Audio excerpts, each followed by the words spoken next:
Okay, good morning. Today we're going to look at the American Army in World War I and our deployment of the AEF to fight in World War I. Our objective, you're going to learn what life was like in the trenches for soldiers in World War I. Trench warfare had been going on since 1914, and the Allies and the Germans had been bled pretty dry. You're successful today if you can complete the exit slip quiz at the end of this presentation, and then answer questions about the American participation in World War I from the movie The Lost Battalion. That's the attached assignment. So that's what we're going to get through today. A little bit about trench warfare. Okay, new weapons, things that had been developed that some had been used before, but never in a mature sense. That happens here. The airplane was invented in 1903. And we're going to get into that in a little bit of a later lesson, and the development of air power and specialization within aircraft. You're going to see that. But right now, it's a new technology, and one that is going to have a big influence on the fighting in World War I, and certainly going through forward to World War II. Modern artillery. Okay, big change goes on here that happens in the late 1800s. The introduction of the hydraulic recoil cylinder allows the cannon to fire, and the gun goes right back into its regular place, and you can put two shots out that will hit roughly the same spot. Before they would roll, and they still had artillery pieces that would roll back. And then would have to be repositioned. Those were still there, but this made the artillery so much more deadly. It allowed accurate firing, observed fire beyond the range of what you could see from the gun line. So a big change happening here, and that's going to affect the battlefield. Submarine warfare, we're going to deal with that in a future time. Flamethrowers, both the Allied and the Central Powers use flamethrowers, particularly in trench warfare. Very deadly, very scary for the soldiers. Strategic bombing, both sides use bombers. The Germans, what you see in the picture down here, you had the airship called a Zeppelin, and these things would bomb England. So the war came to the cities away from the front as well. Machine guns fired hundreds of rounds per minute. A single machine gun could deliver as much firepower as a 100-man company of riflemen.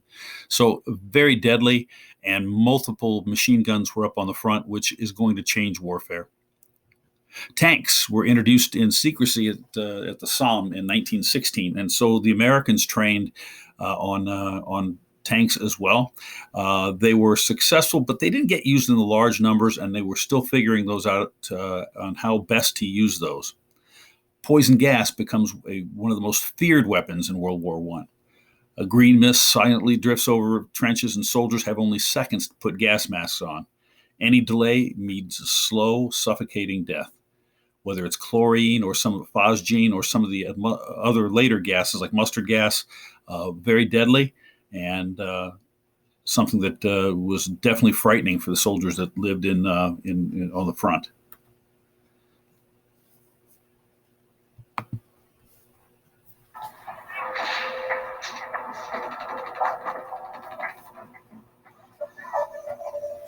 I think one really clear way of understanding the shift in World War I in terms of technology is that soldiers rode in on horses and they left in airplanes. At the beginning of World War I, warfare is almost in the 19th century style. The French sincerely believe that going at the troops with determination at enemy troops is the way to go. What they don't understand is the collision of technologies. General Pershing didn't believe in the trench warfare. He grew up on the plains fighting in Indian warfare where it was an open concentration. So he trained his troops to fight in the open warfare. The British and French generals thought he was crazy. They criticized him for this. It's impossible to cross that deadly beaten zone, the deadly zone between the two lines. The most determined line of soldiers cannot oppose a machine gun that fires hundreds of rounds a minute.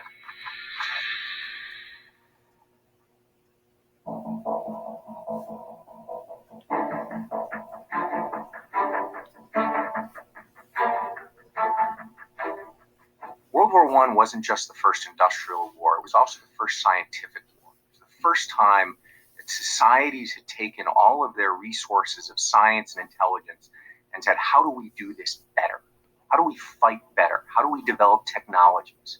A lot of the armaments you see in World War I had been used before: submarines, trench warfare, Gatling guns, machine guns. What happens during World War I is that these become mature and these become even more destructive.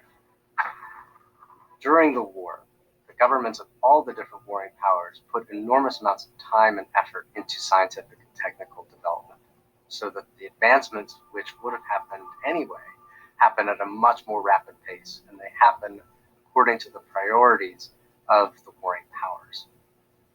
Something happened in trench warfare that changed the course of the war and changed the way we understand warfare today, and that's chemical warfare. The first gas attack, it was at a place called Vimy Ridge, and it was mostly Canadian soldiers who were being attacked. And the Canadian soldiers who were in the trenches saw this cloud of haze coming towards them. They had no gas masks. They had no equipment to protect them. Chlorine gas causes your lungs to fill with liquid, and so essentially you drown from the inside out. It was really the first war in which all of the technologies and science and industry of the 19th century were put to the sole purpose of killing people.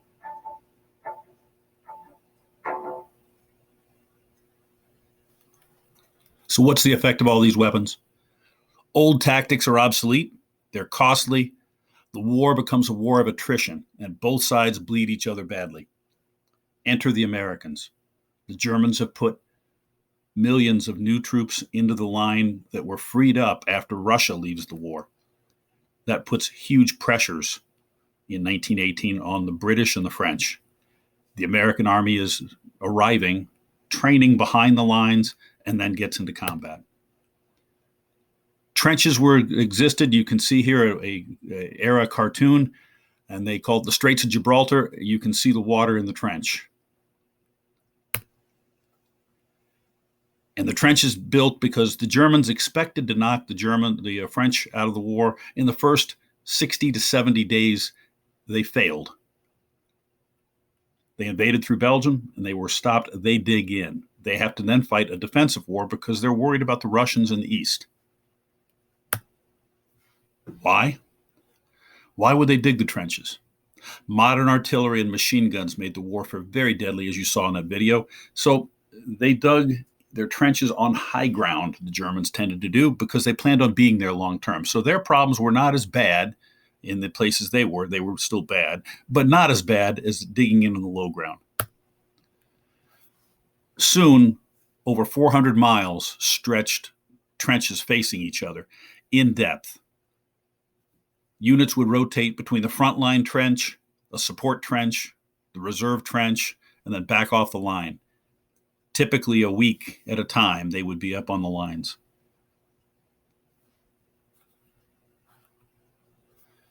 Take a look at that picture.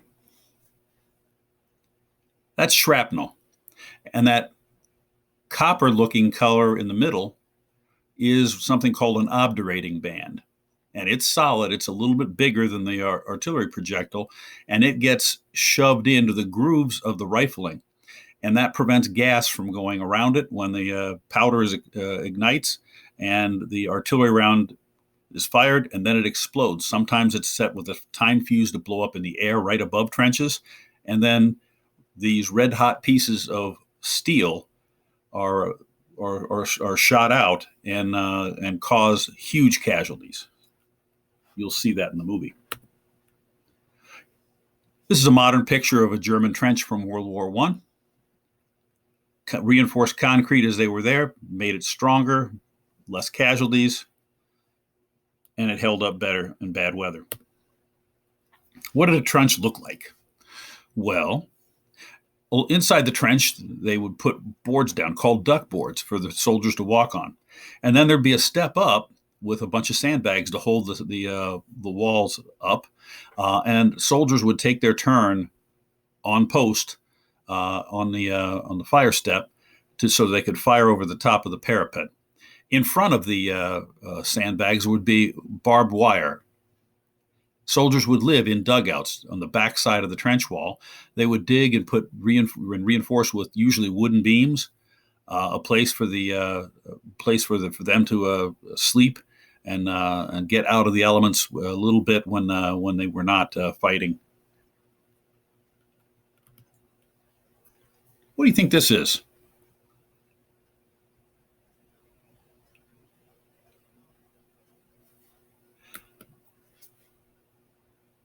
This is a barbed wire stake.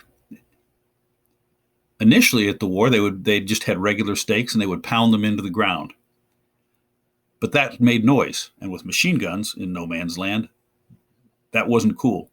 So they came up with this idea, and these twisted spikes looked like this. That no man's land is the area between the trenches, and you did not want to be out there on patrol repairing wire and make noise. That's a good way to die. So this was their invention. They would string the barbed wire and repair it after artillery and attacks would go ahead and tear it down. Trench foot. Living in the trenches, you can see in the lower picture, guys checking their feet. This is a huge problem for soldiers in exposure to lots of water, and it destroys the feet.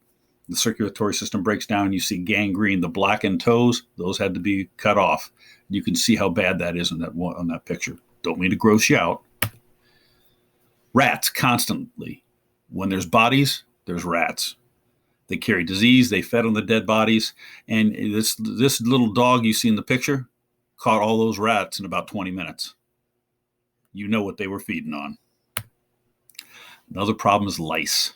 Both of them carried trench fever, and they would infest the soldiers.